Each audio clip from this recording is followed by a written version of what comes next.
అందరికీ నమస్తే. This is Sai Kumar. Welcome back to Sri Sai Tutorial. ఈ రోజు తేదీ కనుక చూసుకుంటే డిసెంబర్ 22, 2026 అండి. ఇక్కడ ఈ డిసెంబర్ 22 అనేటువంటిది శ్రీనివాస రామానుజన్ గారికి సంబంధించినటువంటి పుట్టిన తేదీ అండి. మన భారతదేశం అందించినటువంటి అరుదైన వజ్రాల్లో ఒకరైనటువంటి శ్రీనివాస రామానుజన్ గారి జయంతి సందర్భంగా మనం ప్రతి సంవత్సరం కనుక చూసుకుంటే జాతీయ గణిత దినోత్సవాన్ని అయితే జరుపుకుంటూ ఉంటాం. మీ అందరికీ కూడా మన శ్రీ సాయి ట్యుటోరియల్ కుటుంబ సభ్యులందరికీ కూడా జాతీయ గణిత దినోత్సవ శుభాకాంక్షలు అండి. ఈరోజు భారతీయులందరికీ కూడా గర్వకారణంగా నిలిచినటువంటి శ్రీనివాస రామానుజన్ గారి జయంతి అనేటువంటిది అందరికీ కూడా తెలిసినటువంటి విషయమే, అందరికీ కూడా ప్రత్యేకమైనటువంటి రోజే. అయితే మన ఛానల్కు మరొక ప్రత్యేకమైనటువంటి అంశం అనేటువంటిది ఉన్నది. అంటే ఈ రోజు మన ఛానల్కి సంబంధించినటువంటి పుట్టినరోజుగా మనం చెప్పుకోవచ్చు.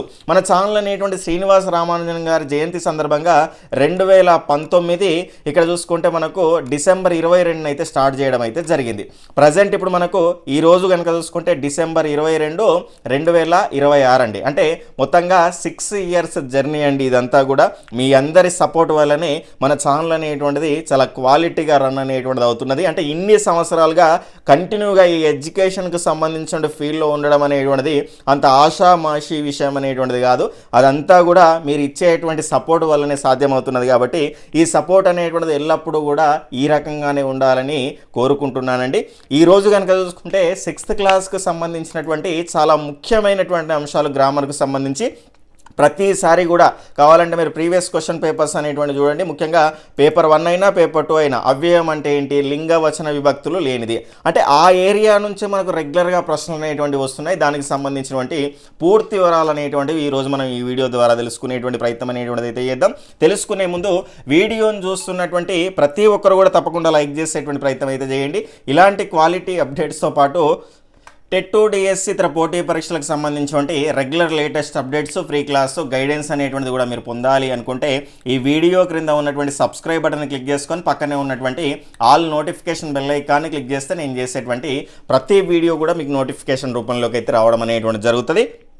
అదేవిధంగా టెట్ 2 డిఎస్సికి సంబంధించి చాలా ఫ్రీ మెటీరియల్ అనేటువంటిది, క్విక్ రీజన్కి ఉపయోగపడేటువంటి చాలా ఫ్రీ మెటీరియల్ అనేటువంటిది రెగ్యులర్గా మన గ్రూప్స్లో మీకు ఫ్రీగా షేర్ చేయడం అయితే జరుగుతూ ఉన్నది. ఇంకా ఎవరైనా మన గ్రూప్స్లో జాయిన్ అవ్వని వాళ్ళు ఉంటే ఈ వీడియో యొక్క టైటిల్ మీద క్లిక్ చేస్తే బ్లూ కలర్ లింక్స్ అనేటువంటివి వస్తాయి. అక్కడ నుంచి జాయిన్ అయ్యేసి ఫ్రీ సర్వీస్ అనేటువంటిది పొందొచ్చు. టెట్ 2 డిఎస్సికి సంబంధించి లేటెస్ట్ అప్డేట్స్ కూడా పొందొచ్చు. అక్కడే మన రెండవ లింక్గా శ్రీ సాయి ట్యుటోరియల్ అనేటువంటి యాప్ ఉంటుంది. యాప్ను డౌన్లోడ్ చేసుకొని డౌన్లోడ్ చేసుకున్న తర్వాత ఫ్రీ మెటీరియల్ సెక్షన్ అనేటువంటిది ఉంటుంది. ఇప్పుడే జాయిన్ అయిన వాళ్ళ గ్రూప్లో అవన్నీ గతంలో షేర్ చేసినవి రావు కాబట్టి ఇవన్నీ కూడా ఫ్రీ మెటీరియల్ సెక్షన్లో మీకు అందుబాటులో ఉంటాయి. ప్రీవియస్ క్వశ్చన్ పేపర్స్, చాలా క్వాలిటీగా ఫ్రీ మెటీరియల్, అదేవిధంగా క్విక్ రివిజన్కి ఉపయోగపడేటువంటి ఫ్రీ మెటీరియల్, చాలా ముఖ్యమైనటువంటి కంటెంట్ అంతా కూడా మీకు అక్కడ అందుబాటులో ఉన్నది.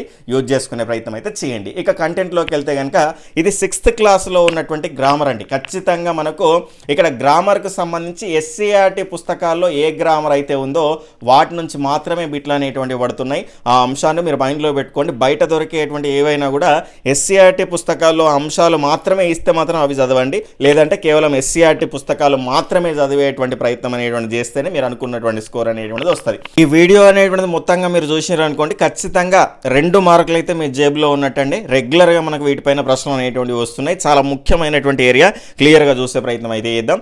ధ్వని అనేటువంటి మాటకు చప్పుడు, శబ్దము అనేటువంటిది అర్థం. అయితే ఇక్కడ భాషా విషయంలో మాత్రం ధ్వని అంటే ఏం సార్ అంటే నోటితో పలికేది. జాగ్రత్తగా గుర్తుపెట్టుకోండి. అయితే భాషా ధ్వనులకు చెందినటువంటి అక్షరపు గుర్తుల పట్టికను ఏమంటారు సార్ అంటే వర్ణమాల లేదా అక్షరమాల అంటారు. దీనిపైన కూడా గతంలో డైరెక్ట్గా బిట్ అనేటువంటిది రావడం అయితే జరిగింది. ఆ అనేది ఒక ధ్వనిని తెలిపే గుర్తు. అంటే ఇది ఒక అక్షరం ధ్వనిని తెలియజేస్తుంది, ఆ అనేటువంటి ధ్వనిని. దాని తర్వాత ఆ ఈ అనేటువంటివి అచ్చులు, కక్క, గగ్గ వంటి వర్ణాలను హల్లు అంటాము. దాని తర్వాత అక్షరమాలలో ఎట్లా ఉన్నా కూడా హల్లు అనేటువంటిది పొల్లుగా పలికే ధ్వని. అంటే ఇక్కడ అచ్చులు అనేటువంటివి స్వతంత్రంగా పలకబడతాయి. ఇక్కడ ఆ అంటే ఆ, ఈ అంటే ఇవి స్వతంత్రంగా పలకబడతాయి. అంటే వీటికి ఎవరి సహాయం అనేటువంటి వేరే వాటికి సంబంధించి సహాయం అనేటువంటిది అవసరం అనేటువంటిది లేదు. కానీ హల్లులకు ఖచ్చితంగా అచ్చుల సహాయం అనేటువంటిది అవసరము. ఇక్కడ హల్లు అనేటువంటిది పొల్లుగా పలికేటువంటి ధ్వని, దానికి ఖచ్చితంగా మనకు అచ్చు సహాయం అనేటువంటిది అవసరం పడుతుంది. ఇక్కడ మా అనేటువంటి ధ్వని ఉన్నది. ఈ మా అనేటువంటి దాన్ని చూసుకుంటే ము ప్లస్ ఆ అనేటువంటిది అయితే ఉంటుంది. ఈ రకంగా మనకు రెండు ధ్వనులు అనేటువంటివి ఉంటాయి, అచ్చుల సహాయంతో పలకబడతాయి. ఆ అంశాన్ని మీరు గుర్తుపెట్టుకునే ప్రయత్నం అయితే చేయండి. ఇక్కడ ము ఆ అనేటువంటి ధ్వనులు కలిసి మా అనేటువంటిది అయింది. అంటే మొదటిది హల్లు, రెండోది హచ్చు, అంటే రెండు కలిపి ఆ రకంగా మా అనేటువంటిది హల్లు అనేటువంటిది ఏర్పడింది. జాగ్రత్తగా మనం గుర్తుపెట్టుకోవాలి. అచ్చులు అనేటువంటివి స్వతంత్రంగా పలకబడతాయి, హల్లులు అనేటువంటివి అచ్చుల సహాయంతో పలకబడతాయి అనేటువంటి అంశాన్ని మీరు గుర్తుపెట్టుకునే ప్రయత్నం అయితే చేయండి. ఇక నెక్స్ట్ చూసుకుంటే కొన్ని అక్షరాల్లో రెండేసి కానీ మూడేసి కానీ హల్లులు కలిసి ఉండొచ్చు. ఇవి మూడు రకాలుగా ఉంటాయి. వీటిపైన కూడా ఖచ్చితంగా బిట్ అనేటువంటిది ఎక్స్పెక్ట్ చేయొచ్చు. ధ్వనుల సంఖ్యను కూడా అడగవచ్చు, అది కూడా మనం ఒకసారి క్లియర్గా చూద్దాం. ఇక్కడ ద్విత్వాక్షరం ఒక హల్లుకు అదే హల్లు చెందినటువంటి ఒత్తు చేరితే ఇక్కడ హల్లులే అండి, అచ్చులు ఉండే చూడండి జాగ్రత్తగా. అంటే కన్ఫ్యూజ్ చేయొచ్చు మిమ్మల్ని, ఒకవేళ వీటికి సంబంధించి స్టేట్మెంట్ ఇచ్చేసి ఒక హల్లుకు వేరొక దానికి సంబంధించినటువంటి అచ్చు ఒత్తుగా చేరింది అని ఆ రకంగా అడిగే అవకాశం ఉంటుంది. లేదంటే హల్లు కాకుండా ఒక అచ్చుకు అదే అచ్చు చేరితే అని కూడా అట్లా అడగవచ్చు. అచ్చు అనేటువంటిది రాదు, హల్లు అనేటువంటి అంశమే ఉంటుంది. జాగ్రత్తగా గుర్తుపెట్టుకోండి. ద్విత్వాక్షరం అంటే ఒక హల్లుకు అదే హల్లు చేరితే దాన్ని ద్విత్వాక్షరం అంటాం. ఎగ్జాంపుల్గా కాకు కావత్తు, మాకు మావత్తు. ఇందులో కూడా చూసుకుంటే ఈ రకంగా విడదీస్తే మనకు ఇక్కడ ధ్వనులు అనేటువంటి కు ప్లస్ కు అనేటువంటిది రెండు కూడా ఉంటాయి. దాని తర్వాత మళ్ళా ఇక్కడ కాకు సంబంధించి కు అనేటువంటిది, దాని తర్వాత ఒత్తుకు సంబంధించి కు అనేటువంటిది, దాని తర్వాత మిగిలినటువంటి ఆ అనేటువంటి అచ్చు అనేటువంటిది ఉంటుంది. మొత్తంగా ఈ కాకు కావత్తున్నటువంటి దానిలో మూడు ధ్వనులు అనేటువంటివి ఉంటాయి. అదేవిధంగా నెక్స్ట్ చూసుకుంటే మనకు సంయుక్తాక్షరంలో కనుక చూసుకుంటే ఒక హల్లుకు వేరొక హల్లుకు చెందినటువంటి ఒత్తు చేరితే, అంటే కాకు మా ఒత్తు లేదంటే రాకు యావత్తు, అట్లా ఒకదానికి ఇంకొక అచ్చు అనేటువంటి చేరితే దాన్ని ఏమంటామంటే సంయుక్తాక్షరము అంటాము. ఇక్కడ నాకు యావత్తు, ఇక్కడ నాకు నకార పొల్లు, యాకు సంబంధించినటువంటి పొల్లు, దాని తర్వాత ఇక్కడ ఆ అనేటువంటిది. ఈ రకంగా మొత్తంగా మనకు చూసుకుంటే ఇక్కడ నకార యకారాలు అనేటువంటి రెండు హల్లులు అనేటువంటివి అయితే ఉన్నాయి. ఇక్కడ ఈ రకంగా కూడా వచ్చు. నకార ఎకారాలు అనేటువంటి రెండు హల్లులు ఉన్నటువంటి ఇక్కడ ఉన్నటువంటి ఒత్తు పదం ఏది, ఒత్తు అక్షరం ఏది అని కూడా మనకు అడగడానికి అవకాశం అనేటువంటిది ఉన్నది. కాబట్టి క్లియర్గా చూడండి. ఇక్కడ కకారం 2 సార్లు అనేటువంటిది రావడం అయితే జరిగింది. కొన్ని కలిపి ఇచ్చేసి ఇక్కడ రెండు నకారాలు, ఒక నకారము, ఒక యకారము, ఇట్లా కూడా ఇక్కడ నుంచి కూడా చాలా కష్టమైనటువంటి ప్రశ్న కూడా చేయాలనుకుంటే ఈజీగా చేయొచ్చు. కాబట్టి క్లియర్గా నేర్చుకోండి. ఇక్కడ సంశ్లేషాక్షరం అంటే ఒక హల్లుకు ఒకటి కంటే ఎక్కువ హల్లులకు చెందినటువంటి ఒత్తులు చేరితే దాన్ని సంశ్లేషాక్షరం అంటారు. క్ష్మి అనేటువంటిది ఉన్నది. ఇక్కడ ఫస్ట్ కు అనేటువంటిది ఉన్నది, దాని తర్వాత షా ఉన్నది, దాని తర్వాత మా ఉన్నది. ఇక్కడ ఒత్తు పరంగా చూసుకోండి. తర్వాత లాస్ట్కి క్ష్మి కాబట్టి ఈ అనేటువంటిది ఇక్కడ అచ్చు అనేటువంటిది చూడొచ్చు. దీనిలో కూడా అడిగిండండి పోయినసారి, లక్ష్మిలో ఉండేటువంటి ధ్వనుల సంఖ్య ఏది అని ఎంత అని అడగడం అయితే జరిగింది. ఇక్కడ లా అంటేనేమో ల్ ప్లస్ ఆ, దాని తర్వాత క్ష్మికి సంబంధించి ఇక్కడ ఉన్నది. ఇక్కడ 1 2 3 4 5 6 మొత్తం ధ్వనుల సంఖ్య ఎంత? 6 ధ్వనులు కూడా మనకు అడుగుతారు. ఆ రకంగా మీరు గుర్తుపెట్టుకోండి. అంటే ఇక్కడ చూసుకుంటే కత్తి అనేటువంటిది ఉన్నది. కత్తి అనేటువంటి దానిలో ధ్వనుల సంఖ్య చూసుకుంటే కాకు సంబంధించి మనము కు నకార పొల్లు అనేటువంటిది రాస్తాము. ఇక్కడ ఆ అనేటువంటిది ఉన్నది. ఇది కా అనేటువంటిది అయిపోయింది. ఇక్కడ చూసుకుంటే తా అనేటువంటిది ఫస్ట్, తాకు సంబంధించి నకార పొల్లు రాసినాము. ఒత్తు కూడా ఉన్నది, ఒత్తు కూడా తా వస్తాయి కాబట్టి దానికి సంబంధించి కూడా నకార పొల్లు రాయాలి. ఇక్కడ తీ కాబట్టి ఇక్కడ మనకు దీనికి సంబంధించి ఈ అనేటువంటిది వస్తుంది. మొత్తంగా ఇందులో ఉన్నటువంటి ధ్వనులు 1 2 3 4 5 ధ్వనులు అనేటువంటివి ఉన్నాయి. ఈ రకంగా ధ్వనుల సంఖ్య కూడా అడుగుతారు కాబట్టి ఈ రకంగా నకార పొల్లు ఆధారంగా రాయడం అనేటువంటిది మనం క్లియర్గా నేర్చుకోవాలి. ఈ రకంగా కూడా ప్రశ్న అనేటువంటిది మనకి ఈజీగా రావడానికి అవకాశం ఉన్నది. కా నుంచి మా వరకు ఉన్నటువంటి అక్షరాలను 5 వర్గాలుగా విభజించుకుంటూ ఒక్కొక్క దానికి ఒక్కొక్క పేరు ఉంటుంది. దీని నుంచి కూడా చాలా ఎక్స్పెక్టెడ్ బిట్ అనేటువంటిది మనము రావడానికి అవకాశం అనేటువంటిది అయితే ఉన్నది. తెలుగు భాషలోని వర్ణాలను 3 విధాలుగా విభజించారు. ఇక్కడ అచ్చులు అంటే అమ్మహ వరకు అనుకుంటారు, క్లియర్గా మెన్షన్ చేసి చూడండి. ఆ నుంచి అవ్ వరకు ఉన్నటువంటి వాటిని అచ్చులు అంటారు. ఇక్కడ అచ్చుల్లో హ్రస్వాలు దీర్ఘాలు అనేటువంటివి 2 విధాలుగా ఉంటాయి. మరి హ్రస్వాలు అంటే ఏంది, దీర్ఘాలు అంటే ఏంటివో చూద్దాం. ఒక మాత్రకాలంలో ఉచ్చరించేటువంటి అచ్చులను ఏమంటారు సార్ అంటే హ్రస్వాలు అంటాము. ఇక్కడ ఒక మాత్ర అంటే కనురెప్పపాటు కాలంలో, అంటే కనురెప్ప మనం కిందికి పైకి వేసేటువంటి కాలాన్ని ఏమంటారు అంటే మాత్ర అంటారు. ఆ ఒక రెప్ప కాల పాటులు మనం చదివేటువంటి ఉంటే కనుక వాటిని ఏమంటారు సార్ అంటే హ్రస్వాలు అంటారు. ఆ ఒక మాత్ర కాలంలో ఉచ్చరించబడే వాటిని. 2 మాత్రల కాలంలో ఉచ్చరించేటువంటి అచ్చులను దీర్ఘాలు అంటారు. ఆ దీర్ఘాలు ఈ రకంగా ఉంటాయి. ఆ, ఈ, ఊ, రు, ఏ, ఐ, ఓ, ఔ వీటిని కూడా గుర్తుపెట్టుకోండి. ఖచ్చితంగా మనకు అడగడానికి అవకాశం అనేటువంటిది ఉన్నది. ఇక్కడ హల్లులకు సంబంధించి కా నుంచి రౌతి వరకు అయితే ఇచ్చారు. వాటి పేర్లు అయితే ఉన్నాయి, చూద్దాం. ఉచ్చారణ విధానాన్ని బట్టి క్రింది విధంగా మనకు హల్లులను అయితే విభజించడం అనేటువంటిది అయితే జరిగింది. ఇక్కడ మనకు అచ్చులకు సంబంధించినటువంటి విభజన అనేటువంటి చూసినాం. అచ్చులు సంబంధించి ఆ నుంచి అవ్ వరకు ఉన్నాయి. అచ్చుల్లో రెండు రకాలు, రెండు విధాలుగా విభజించారు. పలికే విధానాన్ని బట్టి, ఉచ్చరించే విధానాన్ని బట్టి హ్రస్వాలు, దీర్ఘాలు. ఇక్కడ ఒక మాత్ర కాలంలో దీర్ఘం లేని అండి, ఇక్కడ క్లియర్గా చెప్పాలంటే దీర్ఘం లేని, ఇక్కడ దీర్ఘం ఉన్నాయి. దీర్ఘం ఉన్న వాటిని దీర్ఘాలు అంటారు, లేనటువంటి వాటిని హ్రస్వాలు అంటారు. క్లియర్గా గుర్తుపెట్టుకోండి. ఇక్కడ హల్లుల్ని కూడా పలికే విధానాన్ని బట్టి మనకు ఇన్ని రకాలుగా విభజించడం అయితే జరిగింది. ఇక్కడ కచట తపల్ని పరుషాలు అంటారు. పరుషాలు ఎందుకు సార్ అంటే కొంచెం కఠినంగా పలకాల్సినటువంటి అవసరం అయితే కష్టంగా ఉంటాయి కాబట్టి వీటిని పరుషాలు అంటారు. ఇవి సరళంగా మనం సులభంగా తేలికగా పలకడానికి అవకాశం ఉంటుంది. గజట దబని ఏమంటారు అంటే సరళాలు. ఈ రెండింటిని కలిపి ఏమంటారు సార్ అంటే అల్ప ప్రాణాక్షరాలు అంటారు. ఆ అంశాన్ని గుర్తుపెట్టుకోండి. దాని తర్వాత ఇక్కడ ఖ, దాని తర్వాత ఘ, దాని తర్వాత ఛ వీటికి సంబంధించి పలకడానికి మన గాలి ఒత్తిడి అనేటువంటిది ఎక్కువగా అవసరం కాబట్టి ఒత్తి పలుకుతాం మనం వీటిని. ఖ, గ, ఛ, ఝ అట్లా. కాబట్టి వీటిని ఏమంటారు సార్ అంటే మహాప్రాణాలు అంటాము.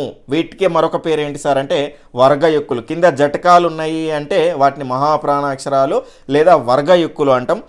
ఇవి కాకుండా మిగిలినటువంటి ఈ కచట తప, గజట దబలను ఏమంటాం సార్ అంటే అల్ప ప్రాణాలు. సపరేట్గా చూసుకుంటే కచట తపలకు పరుషాలు, గజట దబలకు సరళాలు అనేటువంటి పేరు. ఇక్కడ నెక్స్ట్ చూసుకుంటే ఇన్య, ఇని, అన, నా, మా వాటిని ఏమంటారు అంటే అనునాసికాలు. అంటే ముక్కు సహాయంతో పలకడానికి మనకు ఇక్కడ ఆస్కారం అనేటువంటిది ఉంటుంది కాబట్టి ఇవి పలికేటువంటి సందర్భంలో వాటిని అనునాసికాలు అంటాం. యా, రా, లా, వాళ్ళని ఏమంటాం సార్ అంటే అంతస్తాలు. మరి అంతస్తము అంటే ఏంటి అంటే పైన అంగిలి. అంగిలి అంటే ఏంటి సార్ అంటే మరి నోటి పైభాగం. నోటి పైభాగం ఆధారంగా మనకు గాలి అనేటువంటిది బయటకు వస్తే దాని ఆధారంగా పలుకుతాం. అక్కడ అది పని చేస్తుంది కాబట్టి యా, రా, లా, వా అనేటువంటిది పలికేటప్పుడు వాటిని అంతస్తాలు అంటారు. నెక్స్ట్ చూసుకుంటే శేషా, సాహ ఊష్మాలు అంటే ఊది పలుకుతాం. గాలి అనేటువంటిది బయటకు వస్తుంది మనం పలికేటువంటి సందర్భంలో కాబట్టి వీటిని ఏమంటారు సార్ అంటే ఊష్మాలు అంటాము. ఈ రకమైనటువంటి కేటగిరీ పైన కూడా మనకు ప్రశ్న రావచ్చు. నెక్స్ట్ రౌతి అనేటువంటి అక్షరాన్ని ఆధునిక వ్యవహార భాషలో ఉపయోగించడం లేదు. దీనికి బదులు ఇప్పుడు రాను వాడుతున్నారు. గతంలో చూసుకుంటే రంపం అంటే ఇట్లా రాస్తున్నాం. ఇప్పుడు చూసుకుంటే మనకు రంపము అంటే ఈ రకంగా రాయడం అనేటువంటిది జరుగుతూ ఉన్నది. అట్లనే ఇక్కడ ఈ ఛార్జాలు అనేటువంటివి ఇక్కడ పైన ఉన్నటువంటి ఇవి ఉన్నాయి కదా, దాంతో కూడినటువంటి కూడా వాడుకలు. వీటికి బదులు ఛార్జాలను అయితే వాడుతున్నారు, గుర్తుపెట్టుకోండి. నెక్స్ట్ ఉభయాక్షరాలు అనేటువంటి 3 అవి సున్నా, దీన్నే పూర్ణ బిందువు అంటారు. అర సున్నా ఇక్కడ చూసుకుంటే ఈ రకంగా ఉంటుంది, విసర్గ ఈ రకంగా ఉంటుంది. ఓకే, వీటి గురించి తెలుసుకున్నాం. ఇప్పుడు చాలా ముఖ్యమైనటువంటి పాయింట్, ఈ మూడింటిని అచ్చులతోనూ హల్లులతోనూ ఉపయోగించడం వల్ల వీటిని ఏమన్నారు సార్ అంటే ఉభయాక్షరాలు అని వ్యవహరించడం అనేటువంటిది అయితే జరిగింది. క్లియర్గా గుర్తుపెట్టుకోండి. అయితే ఇక్కడ మరో ముఖ్యమైనటువంటి అంశం చూసుకుంటే అరసున్నకు గ్రాంధిక భాషలో ప్రాధాన్యం ఉన్నది, విసర్గకు సంస్కృత పదాలకు మాత్రమే ఇది చేరుతుంది విసర్గ అనేటువంటిది మీరు గుర్తుపెట్టుకోండి. దీనిపైన కూడా మనకు గతంలో ప్రశ్న అనేటువంటిది టెట్కు సంబంధించి అడగడం అయితే జరిగింది. ఇది కూడా చాలా చాలా ముఖ్యమైనటువంటి పాయింట్, గుర్తుపెట్టుకోండి. విసర్గ సంస్కృత పదాలకు, అరసున్న అనేటువంటిది గ్రాంధిక పదాలకు. ఇంతకుముందే మనం ఒక క్వశ్చన్ చూసినాం. ఇక్కడ లింగాలపైన ప్రశ్న అనేటువంటిది అడిగారు. అవ్యయము అంటే ఏంటిది అని అడగడం అయితే జరిగింది. క్లియర్గా చూసుకోవచ్చు. ఇక్కడ గీత, ఇక ఇవి లింగములు, దీని తర్వాత అవ్యయములు అనేటువంటిది వస్తుంది. దీని కింద అయితే ఉంటుంది దానికి సంబంధించి. గీతాలత కూరగాయలు తేవడానికి అంగడి బయలుదేరారు. ప్రదీపు, సందీపు వాళ్ళ నాన్నతో కలిసి పట్నం వెళ్ళారు. పిల్లి ఎలుకలను ఇక్కడ వెంబడించింది. చెట్టు మీద కోతులు దుంకుతున్నాయి.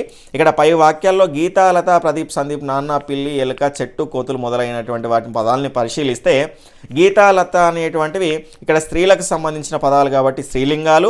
అదేవిధంగా ప్రదీపు, సందీప్, నాన్న ఇవి పుంలింగానికి సంబంధించినటువంటి పదాలు కాబట్టి ఇక్కడ వీటిని ఇక్కడ మగవారికి సంబంధించి కాబట్టి ఈ పూలింగానికి సంబంధించిన పదాలుగా చెప్పుకుంటాం.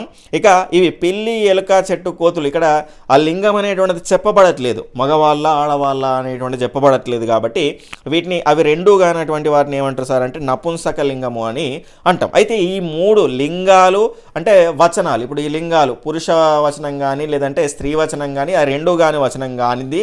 అదేవిధంగా ఇక్కడ లింగ వచనం అంటే ఏకవచనం కానీ బహువచనం కానీ భేదం లేనటువంటి వాటిని ఏమంటారు సార్ అంటే అవ్యయము అంటారు. దానికి సంబంధించి కూడా ఇక్కడే ఉంటుంది. క్లియర్గా చూసేటువంటి ప్రయత్నం అయితే చేద్దాం. ఇవి కూడా గుర్తుపెట్టుకోండి లింగములు. నెక్స్ట్ చూసుకుంటే మనకు ఇక్కడ విభక్తి ప్రత్యయాల పైన కూడా ప్రతిసారి గతంలో బిట్ అనేటువంటిది పడ్డది. ఇక్కడ తెలంగాణ సంస్కృతికి ఉనికికి బతుకమ్మ పండుగ ప్రతీక. పండుగను మన దేశంలోనే ఇక్కడ తర్వాత కొరకు, పూలను ఇవన్నీ కూడా మనకు హైలైట్ చేసిండ్రు. అయితే పై వాక్యాల్లో గీత గీసిన అక్షరాన్ని లేదా పదాన్ని తొలగించి చదవండి. పేర్ల ఇత్తడి వెంబడి ఇక్కడ వెండి తయారు చేస్తారు. పేర్ల ఇత్తడి వెండి తయారు చేస్తారు. దానికి ఏదైనా అర్థం ఉన్నదా? పై వాక్యంలో పదాల మధ్య సంబంధం సరిగ్గా లేనట్టు అనిపిస్తున్నది.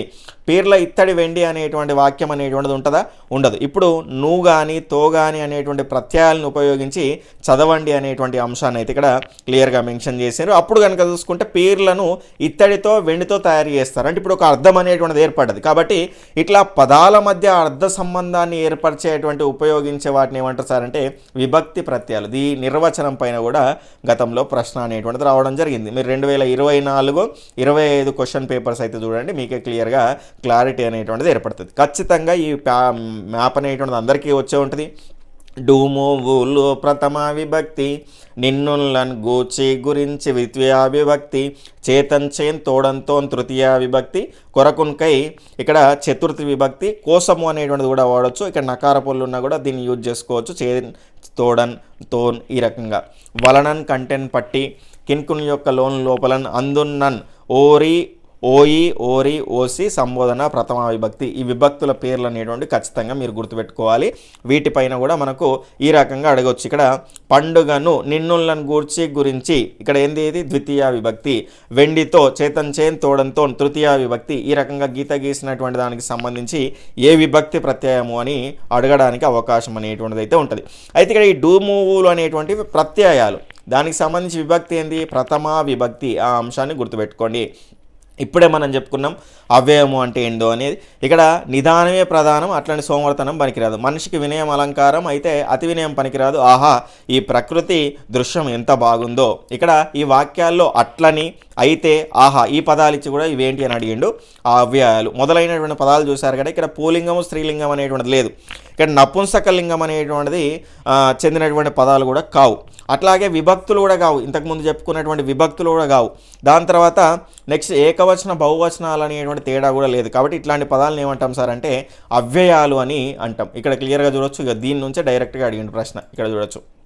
అవ్యయము అంటే లింగ వచన విభక్తులు లేనటువంటి పదాలను ఏమంటారు సార్ అంటే అవ్యయాలు. ఇక్కడ నుంచి డైరెక్ట్ బిట్ అనేటువంటిది పోయిన సార్ 2025 టెట్ పేపర్ 1కు సంబంధించిన క్వశ్చన్ పేపర్ అండి. డేట్ కూడా చెప్తాను. జూన్ 20 షిఫ్ట్ 1లో వచ్చినటువంటి క్వశ్చన్ పేపర్ ఒకసారి క్లియర్గా చూసుకోండి మీరు. తర్వాత కనుక చూసుకుంటే కింది పదాలు వాక్యాలు చదవండి అని ఇక్కడ జాతీయము సామెత అనేటువంటి అంశం గురించి అయితే ఇవ్వడం అయితే జరిగింది. ఒక భాషలోని కొన్ని పదాలు కలిసి ఒక విశేష అర్థాన్ని ఇస్తే ఆ పదబంధాన్ని జాతీయం అని అంటారు. దీన్నే పలుకుబడి, నానుడి అనేటువంటి పేరుతో కూడా పిలుస్తారు. జాగ్రత్తగా గుర్తుపెట్టుకోండి. వీటిని ఉపయోగించడం ద్వారా భాషకు సౌందర్యం అనేటువంటిది కలుగుతుంది అనేటువంటి అంశాన్ని అయితే ఇక్కడ చూడవచ్చు. ఎగ్జాంపుల్గా మనకు గుండె చెరువు అయింది అనేటువంటి దాన్ని చూస్తున్నాం. అంటే నిజంగా గుండె చెరువు అవుతుందా? కాదు. అంటే ఎక్కువ బాధ అనేటువంటిది ఉన్నది అని తెలియజేయడానికి ఈ జాతీయాన్ని అయితే మనము ఉపయోగిస్తాము. చెవినిల్లు కట్టుకొని అంటే చెవిన ఇల్లు కట్టుకోగలుగుతామా? కట్టుకోలేము. కానీ ఇక్కడ చూసుకుంటే మనకు చెవినిల్లు కట్టుకొని అంటే ఏంటంటే ఏదైనా ఒక అంశాన్ని మర్చిపోతాడు అనిపించింది అనుకోండి, మళ్ళా చెప్పడానికి ఎక్కువసార్లు చెప్పడాన్ని ఏమంటారు అంటే చెవినిల్లు కట్టుకొని అంటారు. అంటే ఇక్కడ జాతీయము అనేటువంటి దానికి 2 లక్ష్యార్థము అనేటువంటిది ఉంటుంది. దాని తర్వాత వాక్చార్థం అనేటువంటిది అంటే వాక్ అర్థం అనేటువంటిది ఉంటుంది. దాన్ని పలికినప్పుడు గుండె చెరువు అంటే వాక్ అర్థం చూసుకుంటే నిజంగా గుండె చెరువు అనేటువంటిది అవుతుందా? కాదు. కానీ దాని లక్ష్యార్థం ఏంది? బాధతో ఉన్నాడు అనేటువంటి అంశం అనేటువంటిది లక్ష్యార్థం. 2 ఉంటాయి. వాక్ అర్థం అనేటువంటిది ఉంటుంది, దాని తర్వాత లక్ష్యార్థం అనేటువంటిది అయితే ఉంటుంది. కాబట్టి ఆ అంశాన్ని మీరు గుర్తుపెట్టుకునే ప్రయత్నం అయితే చేయండి. దాని తర్వాత సామ్యత నుండి సామెత అనేటువంటిది ఏర్పడింది. ఒక అనుభవం ప్రజల్లో బాగా ప్రచారమై ఆ తర్వాత సామెత అవుతుంది. మంచి భావాల్ని పదునైన మాటల్లో చెప్పడము సామెత లక్షణము. ఇక్కడ ఈ సామెత లక్షణం ప్రకారంగా చూసుకుంటే సామెతలు అనేటువంటి సంక్షిప్తంగా గూఢార్థకంగా ఉంటాయి. అర్థం అనేటువంటిది అందులో దాగి ఉంటుంది. ఇక్కడ కుండబద్దలు కొట్టినట్లు అనేటువంటిది కొంత కన్ఫ్యూజన్ ఉన్నటువంటి ఇక్కడ మనకు సామెతన జాతీయం అనేటువంటిది అయితే కొంత కన్ఫ్యూజ్ అయితే ఉంటుంది ఎప్పటికి కూడా. అంటే రెండింటికి కూడా సింక్ అవుతుంది. ఇక్కడ ఒక నీతిని అయితే చెప్తున్నది ఇది, కుండబద్దలు కొట్టినట్లు నిజాన్ని నిర్భయంగా చెప్పడాన్ని ఏమంటారంటే కుండబద్దలు కొట్టినట్లు. ఆ రకంగా సామెత లక్షణాలు కూడా ఉన్నాయి దీనికి. దాని తర్వాత జాతీయం లక్షణాలు కూడా ఉన్నాయి సార్. ఎట్లా అంటే ఇప్పుడు మనకు కుండబద్దలు కొట్టినట్టు అంటే నిజంగా కుండబద్దలు కొట్టడం కాదు కదా, నిజాన్ని నిర్భయంగా చెప్పడం అంటే వేరే అర్థం అనేటువంటిది ఉన్నది. ఆ రకంగా తీసుకుంటే జాతీయం అవుతుంది, ఈ రకంగా తీసుకుంటే సామెత కూడా అవుతుంది. కాబట్టి కొంత కన్ఫ్యూజ్డ్గా ఉన్నటువంటి అంశం ఈ కుండబద్దలు కొట్టినట్లు. ఇక్కడ చూసుకుంటే ఇదే 6వ తరగతి చివరి పేజీలో కుండబద్దలు కొట్టడం అనేటువంటి జాతీయంలో ఇచ్చారు. ఇదే ఇక్కడ కంటెంట్ పేజీలో చూసుకుంటే మనకు సామెత రూపంలోనైతే ఇవ్వడం అయితే జరిగింది. ఇంకెవరికైనా అభ్యర్థులు చూసే వాళ్ళకు మరింత క్లారిటీ ఉంటే కనుక కామెంట్ సెక్షన్లో తెలియజేసే ప్రయత్నం అనేటువంటిది అయితే చేయండి. ఉరకబోయి బోర్ల పడ్డట్టు అనేటువంటిది సామెత. నెక్స్ట్ చూసుకుంటే మనకు చెవునీళ్ళు కట్టుకోవడం అనేటువంటిది జాతీయము. దాని తర్వాత గుండె చెరువైంది అనేటువంటిది జాతీయము. తామర తంపర అంటే విశేషమైనటువంటి అభివృద్ధి ఉంటే దాన్ని ఏమంటారంటే తామర తంపర అంటారు. వండకుండ అంటే సిద్ధంగా ఉన్నది, ఇది జాతీయము. దాని తర్వాత ఉరకబోయి బోర్ల పడ్డట్టు అనేటువంటిది సామెత. చేతులు గాలాక ఆకులు పట్టుకున్నట్లు అనేటువంటిది సామెత. గాలం వేయడము అనేటువంటిది జాతీయం అండి. అంటే ఏదైనా ఒకదానికి అంటే గురి పెట్టినట్టు, టార్గెట్ చేసినట్టు అంటే గాలం వేయడం అనేటువంటిది. కన్నెర్ర అంటే ఎక్కువ కోపము ఉన్నటువంటిది, కాబట్టి ఇది జాతీయము. ఈ కుండ బద్దలు కొట్టినటువంటి దానిపైనే కొంత కన్ఫ్యూజన్ అనేటువంటిది ఉన్నది. ఇట్లాంటి కాంట్రవర్సీ ఉన్నటువంటి వాటిపైన ప్రశ్నలు అనేటువంటివి ఇవ్వరు, ఇచ్చిన మార్క్ అనేటువంటిది యాడ్ అవుతుంది. ఆ అంశాన్ని గుర్తుపెట్టుకోండి. ఎందుకంటే ఎస్సీఆర్టీ పుస్తకాల్లోనే సామతాన్ని ఇచ్చిండు, జాతీయం అనేటువంటిది ఇచ్చిండు, కాబట్టి అదే మనం రిఫరెన్స్గా పెడితే మార్క్ అనేటువంటిది యాడ్ అవుతుంది. ఇక నెక్స్ట్ సమాసం గురించి అయితే ఇవ్వడం అయితే జరిగింది. మాకు దేశభక్తి ఉన్నది. దేశభక్తి, తెల్ల చొక్క, లక్ష్మీపతి, గురుదక్షిణ, కూరగాయలు, 10 ఎకరాలు. వీటికి సంబంధించి మనకి ఇక్కడ వాటికి సంబంధించిన సమాస పదం అనేటువంటిది విగ్రహ వాక్యం అనేటువంటిది రాయడం అయితే జరిగింది. దేశభక్తి, దేశము నందు భక్తి. ఇక్కడ సప్తమి తత్పురుష సమాసం అండి. తెల్ల చొక్క, తెల్లనైనా అనేటువంటిది విశేషణం. విశేషణం అనేటువంటిది పూర్వపదంగా ఉన్నది కాబట్టి విశేషణ పూర్వపద కర్మాధారయ సమాసం అండి. నెక్స్ట్ లక్ష్మీపతి, లక్ష్మి యొక్క పతి, ఇంతకుముందే మనం నేర్చుకున్నాం. షష్ఠీ తత్పురుష సమాసం అండి. నెక్స్ట్ ఇక్కడ చూసుకుంటే కూరగాయలు, కూర మరియు కాయ చాలా చాలా ముఖ్యమైనటువంటి అంశం అండి ఇది కూడా. ఇక్కడ ఇది చూసుకుంటే మనకు ద్వంద్వ సమాసం అండి. కూర మరియు కాయ అంటే ఇక్కడ కూర అనేటువంటిది వండింది, కాయ అనేటువంటిది వండింది. 10 ఎకరాలు, 10 అనే సంఖ్య గల ఎకరాలు. ఇది కనుక చూసుకుంటే మనకు ద్విగు సమాసం అనేటువంటిది అయితే అవుతుంది. జాగ్రత్తగా మీరు గుర్తుపెట్టుకోండి. ఇక్కడ చూడొచ్చు దానికి సంబంధించిన నిర్వచనం పైన కూడా మనకు ప్రశ్న గతంలో అడగడం అయితే జరిగింది. పై పదాల్లో వేరు వేరు అర్థాలు గల 2 పదాలు కలిసి ఒకే పదంగా ఏర్పడ్డాయి కదా. ఈ విధంగా అర్థవంతమైనటువంటి 2 పదాలు కలిసి కొత్త పదంగా ఏర్పడడాన్ని ఏమంటారు సార్ అంటే సమాసము అనేటువంటిది అయితే అనడం అయితే జరుగుతుంది. అయితే సమాసంలో మొదటి పదాన్ని పూర్వపదం అని, రెండవ పదాన్ని కనుక చూసుకుంటే ఉత్తర పదం అని అంటారు. సమాసంలో ఉండేటువంటి పదాల అర్థాల ప్రాధాన్యతను బట్టి సమాసాలకైతే లక్షణాలకు సంబంధించి పేర్లు అనేటువంటివి ఏర్పడడం అయితే జరిగింది. ఇప్పుడు మనం ఒక సమాసం గురించి తెలుసుకుందాం. అదే ద్వంద్వ సమాసం గురించి అయితే ఇవ్వడం అయితే జరిగింది. గురు శిష్యుల బంధం చాలా గొప్పది. ఇక్కడ గురువు శిష్యుడు ఇట్లా వివరించి చెప్పడాన్ని విగ్రహ వాక్యము అనేటువంటిది దాన్ని ఈ రకంగా మనం అంటాం. అంటే ఈ వాక్యంలో గురు శిష్యులు అనేటువంటి మాటలో 2 పదాలు సులభంగా గుర్తించవచ్చు. అవి గురువు శిష్యుడు అని. ఇట్లా వివరించడాన్ని ఏమంటారు సార్ అంటే విగ్రహ వాక్యము అంటారు. అయితే ఇందులో గురువు శిష్యుడు ఇద్దరు కూడా ముఖ్యులే. అంటే రెండింటికి కూడా సమప్రాధాన్యం అనేటువంటిది ఉన్నది. రెండింటికి సమప్రాధాన్యం ఉన్నటువంటి వాటిని ఏమంటారు సార్ అంటే ద్వంద్వ సమాసము అంటారు. 2 కానీ అంతకంటే ఎక్కువ కానీ సమప్రాధాన్యం గల నామవాచకాలు కలిసి ఒకే మాటగా ఏర్పడితే ఆ సమాసాన్ని ద్వంద్వ సమాసము అంటారు. ఎక్కువ, రెండింటికంటే ఎక్కువ ఉంటే బహుద్వంద్వ అనేటువంటిది అయితే అంటారు. ఇక్కడ కలిపి రాయడం. ఇక్కడ వారు ప్లస్ ఉండిరి, వారుండిరి. ఎవరికి ప్లస్ ఎంత, ఎవరికి ఎంత. ఇంకా ప్లస్ ఒకరు, ఇంకొకరు. ఇక్కడ చూసుకుంటే పై ఉదాహరణలో 2 పదాలు కలిసి ఒక పదంగా ఏర్పడింది. ఇట్లా కలిపి రాయడాన్ని ఏమంటారు సార్ అంటే దీనికే సంధి అని పేరు. ఈ రకంగా 2 పదాలని కలిపి ఒక పదంగా రాయడాన్ని ఏమంటారు అంటే సంధి అని అయితే అనడం అయితే జరుగుతుంది. సరే ఇక్కడ చూసుకుంటే రాజు ఆసుపత్రికి వెళ్ళాడు. శ్రావ్య పుస్తకం చదివి నిద్రపోయింది. మధు మైదానంలో పరిగెత్తుతున్నాడు. సంతోష్ భోజనం చేసి సినిమాకి వెళ్ళాడు. ఇక్కడ చదివి నిద్రపోయింది అనేటువంటి 2 క్రియలు ఉన్నాయి. ఇక్కడ చదివి నిద్రపోయింది అనేటువంటి క్రియల్లో చూసుకుంటే వాక్యంలో చివర ఉన్నటువంటి క్రియలు పని పూర్తయిందని తెలుపుతున్నాయి. ఇక్కడ చూసుకుంటే నిద్రపోయింది, వెళ్ళాడు, పరిగెత్తుతున్నాడు, సినిమాకి వెళ్ళాడని.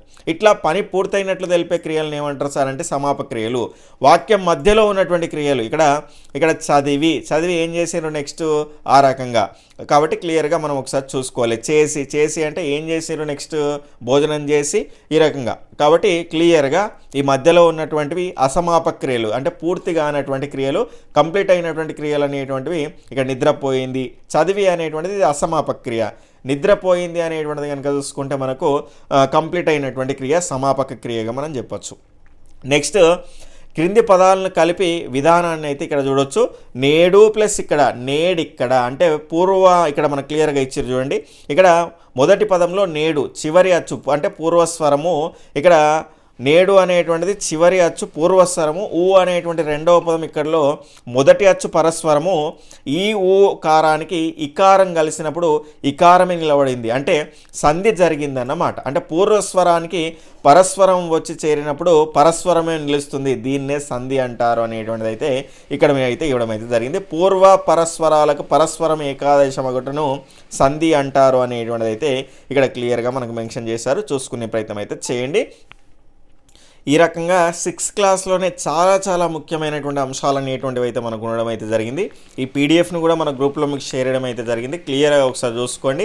ఇవన్నీ కూడా మళ్ళీ క్లియర్గా మీకు వివరించే ప్రయత్నం అయితే చేస్తాను. కొంత సమయం లేకపోవడం వల్ల ఈరోజు స్పెషల్ డే కాబట్టి ఖచ్చితంగా ఏదో ఒక ఉపయోగపడేటువంటి వీడియో చేసి దాని ద్వారా మీకు ఖచ్చితంగా దీనికి సంబంధించినటువంటి విషయాన్ని తెలియజేయాలి అనేటువంటి ఉద్దేశంలో భాగంగా ఈ వీడియో అనేటువంటిది అందించడం అయితే జరిగింది. Okay friends, bye, take care, Jai Hind.